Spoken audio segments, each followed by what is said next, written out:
আমরা কেউ এভাবে মৃত্যু না রাখার জন্য পরিবারকে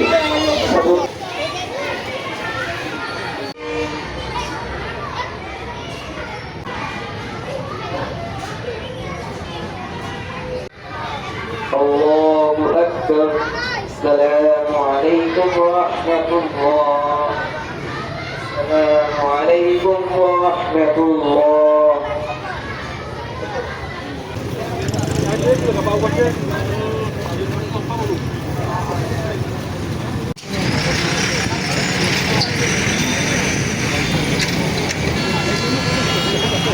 থাকবো। এই পরিবারের সাথে অবশ্যই আমাদের বিএনপি পরিবার থাকবে। আত্মহত্যার সুষ্ঠু বিচার আমরা দাবি করি মধুখালী উপজেলা বিএনপির পক্ষ থেকে। মেরে ফেলতে হবে, এই জিনিসটা আমরা কোন অবস্থাতে মেনে নিতে পারি না। সহ উপর আল্লাহর কাছে আমার দাবি থাকলো এই হত্যাকাণ্ডের বিচার আপনারা তদন্তপূর্বক আপনারা রব্বুল আলামিন জিন্দেগির মধ্যে খলতা মাফ করে দাও।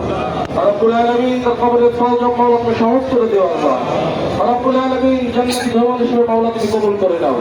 পরিবার পরিজন যারা আছে সকলকে সবর করার তৌফিক প্রদান করে দাও।